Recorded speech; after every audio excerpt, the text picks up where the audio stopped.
Hello and welcome to the France 24 interview. My name is Dan Levy. I'm delighted to be joined here by Tony Parker, French basketball player, a 3-time NBA champion and a 4-time NBA All-Star. You're also the MVP for the NBA Finals in 2007. I believe you're the first European to have that particular accolade. Of course, now you're looking ahead to the Olympic Games with France. The first time for you at the Olympic Games, of course.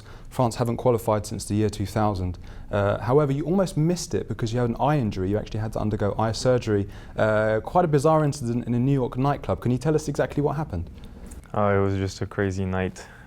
Just in the wrong place at the wrong time. I was just having fun with my friends, and just a big mess started like late in the night, and just it happens. It's life. And it was a very scary moment for me because in the process I injured my eye and almost missed the Olympics because of that. Almost lost my eye. So it puts everything in perspective.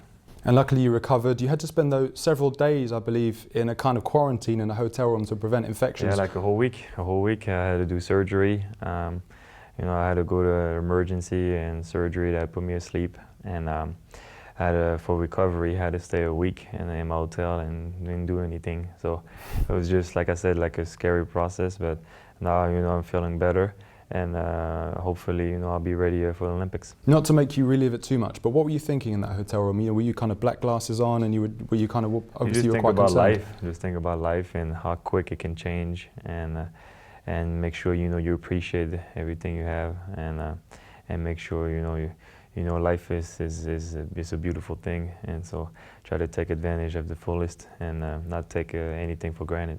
It's really been one of your dreams, I think I'm right in saying, to play at the Olympic Games. You watched the Dream Team in '92. I think that was your first Olympics that you really saw. Yeah, the Dream Team, like a lot of people in Europe, it was just the first time that we saw like all the NBA guys, and they were all like legends for us. And so they definitely made me want to play basketball and go to the NBA. And that's the first time I dreamed about going to the Olympics, and it became one of my dreams. And obviously now with the France team, it is a boost to have you, of course, there in the team. How far do you think the French team can go? Have you guys set a target, a specific target? Yeah, our target is to try to go as far as we can, try to get a medal. We had a lot of setbacks, obviously, with myself. Didn't practice a lot. We lost Joachim Noah to injury, his ankle, and he's a big part of what we do. And so we have a lot of up and downs in our preparation. But in the competition, if you can go to the quarterfinals, then in one game, anything can happen. So we just have to stay together and make sure we stay positive. And you're obviously coming off the back of could I say individually, your best season perhaps so far. Obviously you didn't win a title this year, but you've certainly had an amazing season in terms of your stats. I know that you worked hard to become more consistent. That was really one of the things you wanted in your game. Definitely. I think as a basketball player, I always try to improve. Every year I want to bring something different, and I never want to be satisfied. And so I just always try to push myself. And so as Tim Duncan and Manu Ginobili, they get older, Pop, my coach, gave me a lot of responsibility, put a lot on my shoulders this year, and it was just a great challenge for me. And so we had a great year. It was just sad we didn't go all the way, but we were pretty close, and we'll be right back at it next year.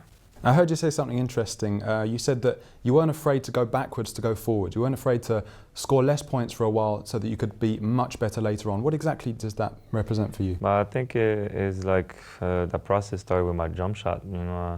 I felt like I was not consistent enough with my outside shooting, and so I was not afraid to take a shooting coach and maybe shoot bad for like 15, 20 games, but I know it will make me a better player, and that process worked for me.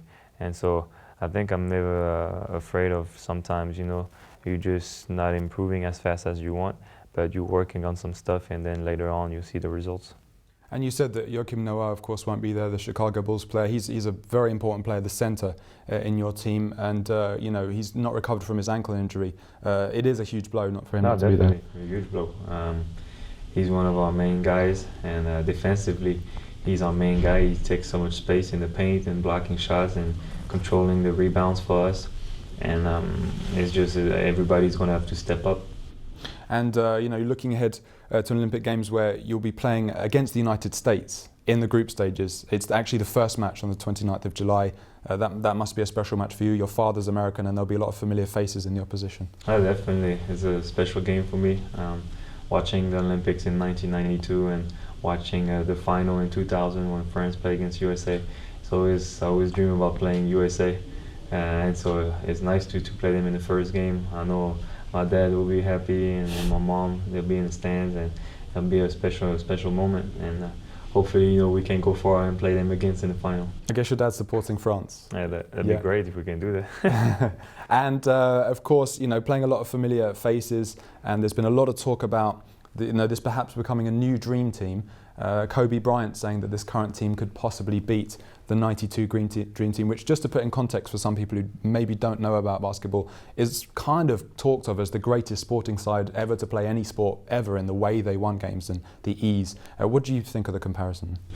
I think he's just saying that to make conversation, because you can't compare to the Dream Team. There'll only be one Dream Team, and I think the Dream Team will be the best team ever, and they have the best player ever who played basketball. So they'll know, even if they play against each other, I think the Dream Team will win. They had a lot of big names: Larry Bird, Magic Johnson, and the man you just mentioned, of course, Michael Johnson. I saw a photo of you with him. Michael Jordan. I saw a photo of you with him when you were 14 years old. Yep. I imagine he was probably your idol. Oh, definitely, MJ. Yeah, he was my idol growing up.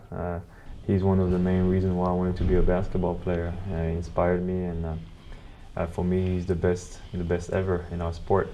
And everything that he did for basketball, he brought basketball all the way to the top, all over the world. And what made him so special as a player? What did you see in him that you wanted to emulate?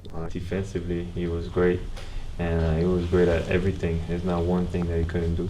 Tony, you read these amazing statistics about how up to 60% of NBA stars within 5 years of ending their careers go bankrupt. Obviously, there are huge sums of money that are earned by players, but there's a lot of things to manage when you become that big a star that quickly. You yourself, obviously, have done a lot to make sure your money's safe. And can you tell us a little bit about what the NBA does to stop that kind of thing happening? I think the NBA is doing a good job on that. Every year, 2 or 3 times, we meet people to show you how to handle your money and make sure you have a plan for your life. All those guys who comes from tough neighborhoods, sometimes it's tough, they become millionaires and then they don't know how to handle it. And I think the NBA, with all those meetings, will cut that statistic, and all those guys will appreciate and make sure they take care of the money and take care of their families. I think one of the things that people don't realize is that they are often spending a lot of that money looking after the people close to them. Yeah, definitely, but you have to find a happy middle. You have to find a balance. And you yourself, you tend to invest quite prudently. I know you invested in a number of things, including Asvel, the team in France, and some other businesses in the United States as well. Yeah, I like to give back, and so my investment with Asvel was to give back to French basketball.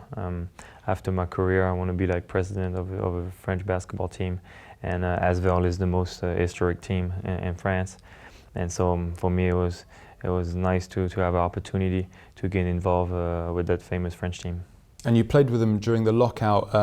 We've just seen Steve Nash at 38 years old signing at the LA Lakers. Do you think about ending your career in the NBA, or perhaps spending some time in France before? I don't know. I think I'll try to play in the NBA as long as I can. And Steve Nash is a great example. He's a good example for me to follow because I'm a student of the game. I'm very passionate, and I want to play as long as I can. And maybe play my last year in France. Maybe I always open the door to that. I always say to the French people, maybe I'll play my last year. But for now, I'm just focused on the NBA and play as long as I can in the NBA. I wanted to talk a quick bit about Pop. You mentioned earlier Greg Popovich, your coach. He's an extraordinary man. He has currently the longest tenure as coach of any club in the major American sports. You obviously have a special relationship with him. How does a guy like him kind of maintain that level of motivation amongst his players, and the respect and the hunger? I don't know. He's just one of the best. The way he carries himself and the way he manages the team. I don't know, to compare in Europe, you can compare him to Sir Ferguson. Yeah, exactly. That's a good comparison. Like, he's just command the man like a lot of respect, and everybody respect him in the NBA. And the way he brings it every day, he's just motivated, and he always try to push everybody to try to be the best we can. And that's why we had one of the most unbelievable run in the NBA. The last 15 years, we've been winning, every year. and winning records, and he's got 4 championships, and hopefully we can do one more time. He's 4 championships, he's always in the playoffs, he's an extraordinary character. I also want to talk to you about another thing, your signature move. Not many players in the NBA, I think, have their own signature move. This is the teardrop. Can you just explain to us what that is a little bit? It was just a shot that I try to do since I'm small. I was always small growing up. It took me a long time to get to like 6'2", 6'3". I was always the smallest and the skinniest, and so that was my only way to try to score basketball, is to shoot the teardrop over the bigs. Yeah, like kind of lob shot. You know, you have all those big guys try to block your shot, and so that was my only way to score. And so I just try to perfect it. And when I came in the NBA, that was my bread and butter. It was just my go-to move. And listen, we want to tell you then, thank you very much for being with us, and good luck for London as well. Thank you. The last time, you said you wanted to play that dream final with the States, then the last time that France were in the final, that happened in Sydney, and it also happened back in 1948 in London as well. So hopefully that can happen again. We'll see, hopefully. And maybe go on better with the gold. Thanks very much, Tony Parker. Thank you. Thank you very much for joining us. Thanks to the crew here of Fire Productions. You're watching France 24. More news coming up.